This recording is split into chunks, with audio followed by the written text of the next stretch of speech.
Bonjour et bienvenue sur netprof.fr. Aujourd'hui, la recette de la salade de pissenlit, ou cramaillot dans le patois jurassien.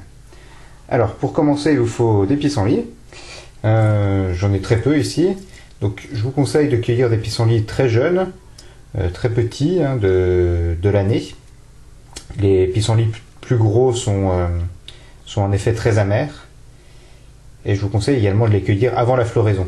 Donc les pissenlits fleurissent à peu près toute l'année, ou bien en tout cas repoussent toute l'année. Donc à partir de mars jusqu'à la fin de la saison, vous pourrez trouver de ces petites feuilles de pissenlit qui font une excellente salade. C'est une spécialité jurassienne que je vais vous montrer.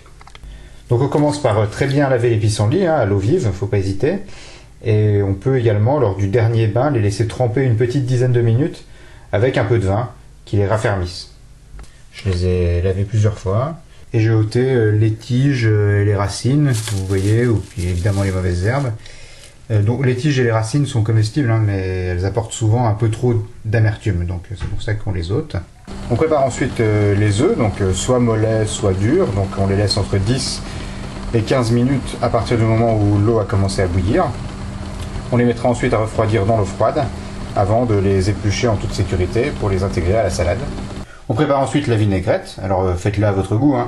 Moi je l'aime plutôt vinaigrée, ça va très bien avec les cramaillots. Pour ça, donc du vinaigre de cidre, de la moutarde de Dijon au vinaigre, un peu d'huile végétale, ici olive et colza. Je mets de la ciboulette, des herbes du jardin, du sel, du poivre. Ça va très bien aussi avec l'ail ou les échalotes. Préparez quelques dés de comté ou d'emmental à défaut.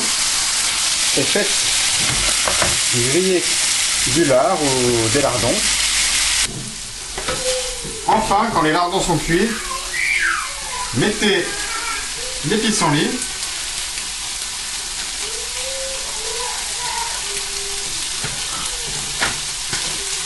Et agitez toujours pendant maximum une minute.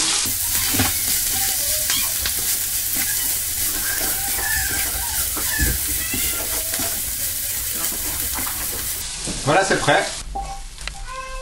Versez dans votre plat.